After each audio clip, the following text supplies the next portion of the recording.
You ever stare at a pistol rack and realize the gun that could have saved your life, you walked right past it, you ignored it, and maybe even laughed at it?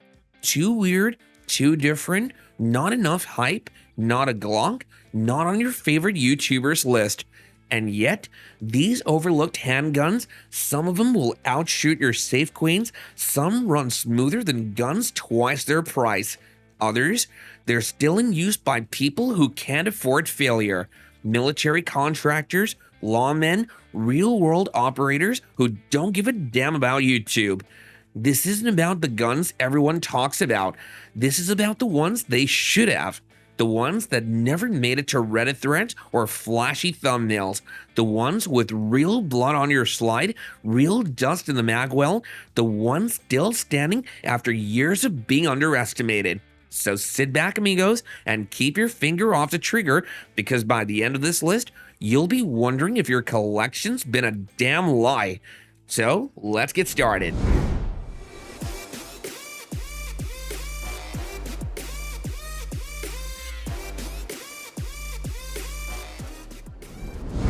You don't baby this pistol, you run it hard, drop it, scratch it up, and it still begs for more. That's the M&P9 2.0 Compact in metal. Same trusted frame as the Polymer brother, but this version feels like it was born to take abuse and come back swinging. On the court, that weight changes the whole game. Recoils calmer, sights track smoother, and follow-up stack tighter. It doesn't feel twitchy or flimsy. It feels planted, steady, like it's daring you to shoot faster. It doesn't need fancy marketing or fanboys screaming about it online. It earns respect the old way. Magazine after magazine, no excuses, no failures. At the shop, it's not the flashiest pistol on the market, but ask dealers and they'll tell you the folks who buy one don't trade it back in. They keep it, carry it, and trust it. And I'll be straight with you. Out of this whole list, this one's my personal favorite. When I open the safe, this is the one I reach for first. The M&P9 2.0 Compact Metal isn't trying to impress. It's here to outlast, and that's why it locks down the zero spot. This pistol ain't American, it ain't even Austrian, and it damn sure ain't German. And that right here is why it pisses people off. Turkey built it, and the old guard hates admitting it runs with their high-dollar toys. Folks love to spit cheap plastic like it's a curse. Oh yeah? Well then explain why the targets look cleaner when this thing's on the line. Explain why dealers can't keep them boxed for more than a week. They show up, they vanish, and it's not hype. It's shooters handing it to buddies and saying, shut up and try it. Flat trigger, long slide, optics cut from the factory. But you know what really matters? It feels right. Doesn't choke, doesn't stutter, just runs. Guys drop double the money on some Eurogun and then get red in the face when a Canik keeps pace. Every shooter should own one because it's proof that borders don't mean a damn thing when the brass hits the floor. The SFX Pro didn't crawl into the market, it came swinging, fists up, middle finger high. That's why it's numero uno. Walk into any gun shop in America, ask what's moving, and the answer doesn't change. Glock 19s. Doesn't matter if the shelves are packed with shiny new toys. The 19 Gen 5 is always walking out the door. Dealers don't even pitch it. Folks ask for it by name, toss down the cash, and leave with that same plastic box under their arm. Cops carry it, first-timers buy it, old hands keep a spare one in the case. Why? Because it just runs. Doesn't care if you clean it or not. Doesn't care what ammo you feed it. I've seen 19s dragged through mud, rained on, dropped on concrete, and they just keep spitting brass like nothing ever happened. It's not fancy and not delicate. It's a tool, and that's all it needs to be. Every shooter should own one because it's the baseline. You measure other pistols against it, whether you admit it or not. Ask around at any range and someone's running a 19. Some love it, some hate it, but nobody ignores it.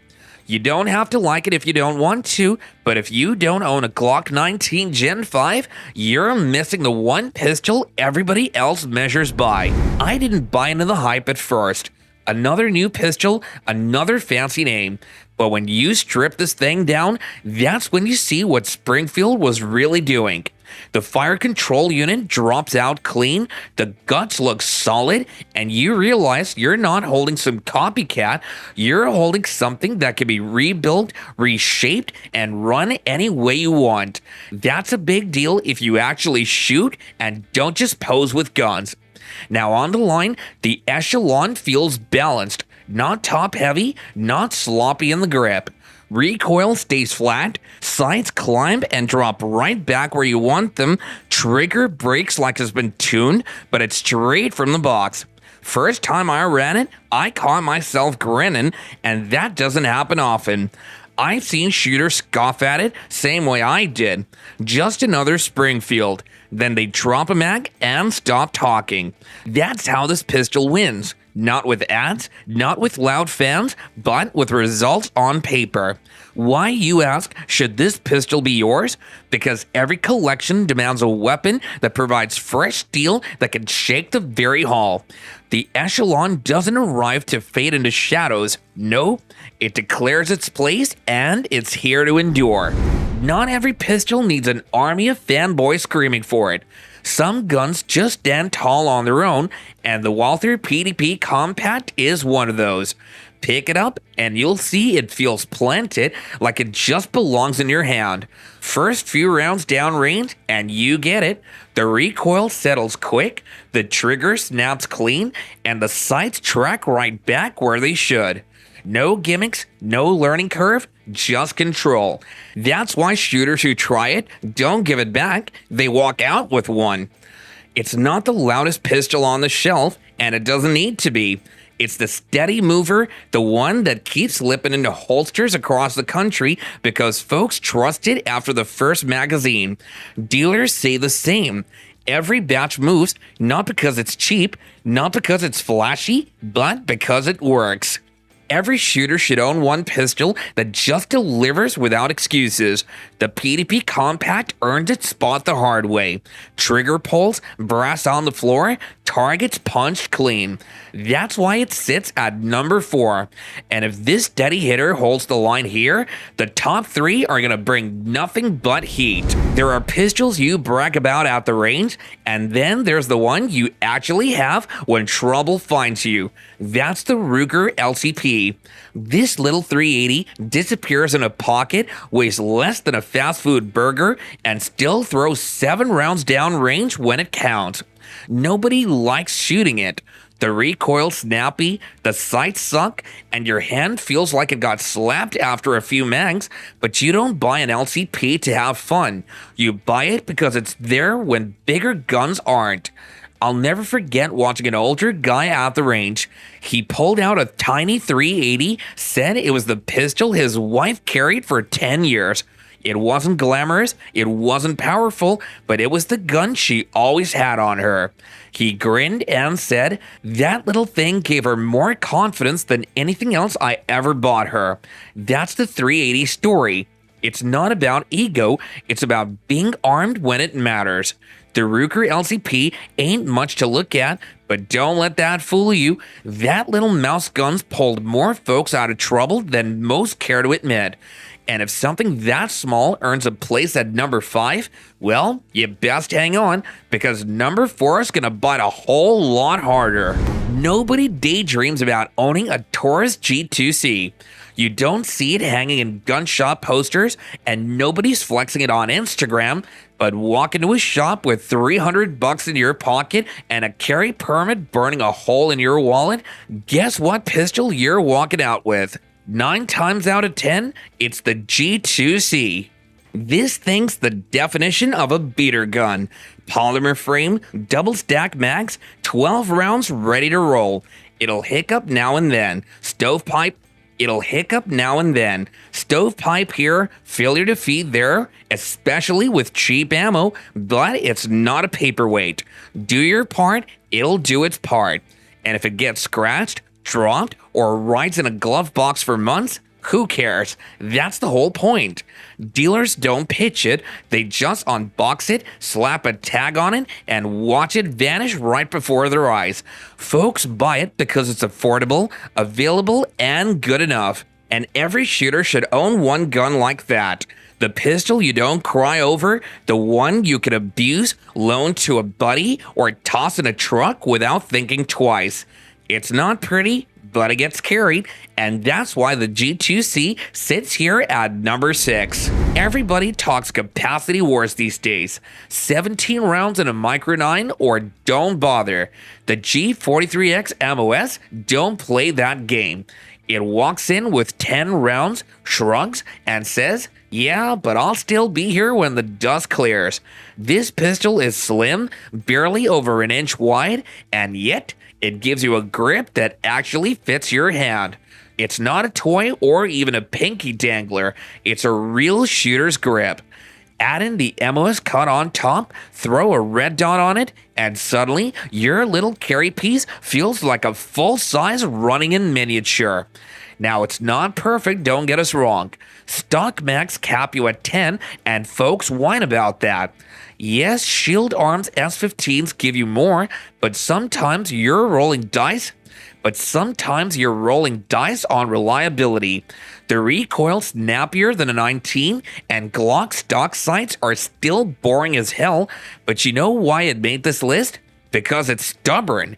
Sig tried to bury it with the P365, Springfield tried to outshine it with the Hellcat, and yet the G43X MOS still sells, still carries, still rides every holster rack in the country. It's the pistol that just refuses to quit. And if Glock Slimline Survivor can hold down 7, wait until you see the rough around the edges workhorse squatting in the next shot. This ain't your pocket gun, and it damn sure ain't the piece you tuck under a hoodie for a gas station run. The Max 2.0 was built for one thing: smoking timers and making everybody else at the range feel slow. Pick it up and you'll feel it right away. Heavy as a brick with that tungsten grip, slide that runs like it's on rails, and a trigger that breaks so clean it almost feels unfair.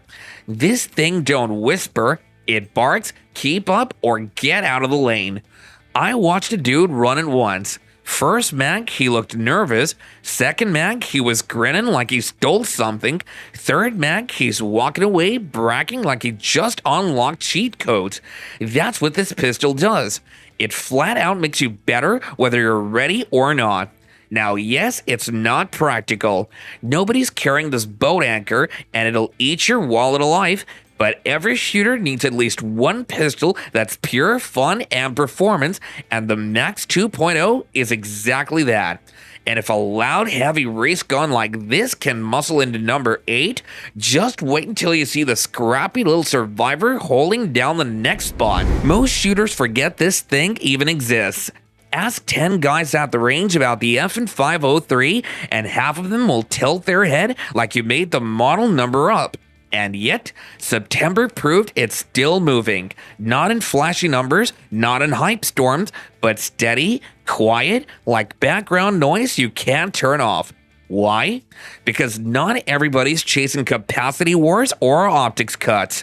Some buyers just want a slim pistol from a company that builds duty guns for armies, and that's exactly what the 503 is. A stripped down, no-nonsense carry piece. No gimmicks, no Instagram bragging rights. Just a flat little FN that disappears under a t-shirt and runs when you need it.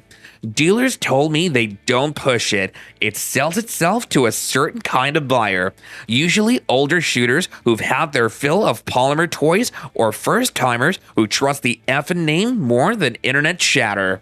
The 503 isn't trying to win the spotlight, it's the pistol that survives by being overlooked, and that's exactly why it's here at number 9. And if a ghost gun like this can hang on, wait until you see who clawed into the next spot. You don't expect a Czech import to crack the top 10 in 2025, but here it is, muscling past pistols with bigger names and louder fan clubs. The P10C doesn't ride on hype, it just slips into the charts and leaves people asking, wait, how did that happen? Dealers told me the same story. They don't stock piles of them, but every time one shows up, it's gone before the weekend. No sales banners, no bundled gimmicks, just a shooter picking it up, running a mag, and suddenly the clerk's taping the box shut. That's respect earned the hard way. Why does it belong in every shooter safe this year? Simple. It checks boxes folks usually split between 3 different pistols. Reliable like a Glock, crisp trigger like a high-end match gun, ergonomics that actually feel like they were designed for a human hand. And it does all that without bleeding your wallet dry. The P10C isn't loud, it isn't flashy, but put it on the bench next to your so-called favorite, and more often than not, it makes the other pistol look sloppy. That's why it kicks this list off at number 10. You know what hurts worse than a bad shot? Forgetting how damn good the Walther PPQ actually was. This was one of those rare pistols that gave you a near-perfect trigger, flawless ergos, and laser-straight accuracy right out of the box, yet somehow most shooters let it slip through the cracks. Why? Because it didn't scream tactical, it didn't flash red dot cuts or oversized mag wells. It just did its job too well. The PPQ had one of the best striker-fire triggers ever made, period. Clean break, short reset, made you feel like a god behind that barrel, but people blinked. Glock fans stuck with what they knew. New shooters ran for P320s and PDPs, and Walther, they moved on.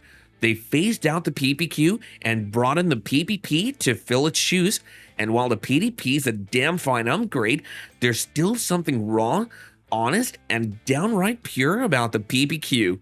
If you've got one tucked away in the safe, dust it off. It's not dead, it's just waiting to remind you why you ever cared about accuracy and control in the first place. Every list needs one wild card. The guns folks laugh at when you pull it out and then suddenly get real quiet once they run a mag. That's the bastard Kel-Tec P-57. It's chambered in 5.7 by 28mm, the same spicy little round that effing made famous. Flat shooting, fast, and stacked 20 deep in the mag.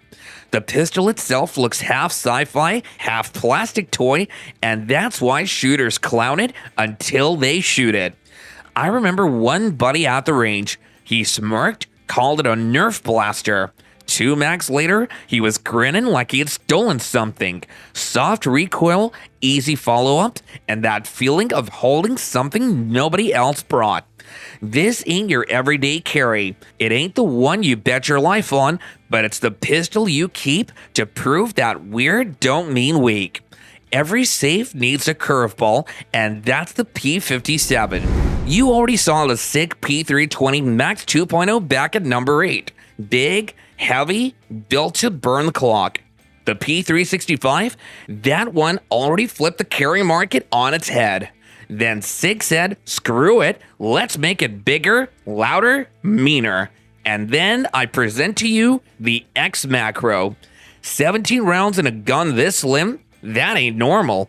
Most pistols this size tap out early, but the X Macro stuffs in full capacity firepower without bulking it up like a duty gun. It carries like a micro, fights like a service pistol. Add the factory comp and optics ready slide, and you've got one of the flattest shooting carry pieces out there. I've seen guys pick it up thinking it's just another P365, then they light it off and realize they're holding something closer to a race gun that still hides under a t-shirt. Why is it here? Because every shooter should own one pistol that feels like it's cheating. The X Macro is that pistol. Small enough to carry every day, big enough to end the fight if it ever comes. They don't talk about these guns at the range. No one posts about them, no one flexes them online, but now you know better. And once you've seen what these overlooked handguns can actually do, there's no going back. This list wasn't made to impress, it was made to expose the truth. So if you're still caring what the internet told you to, that's on you. But the smart ones, they're watching, learning, and probably switching. And if this hit home for you, go on ahead, drop a like, hit subscribe, and join the few who actually know what works. This is your boy Steve signing off until the next one.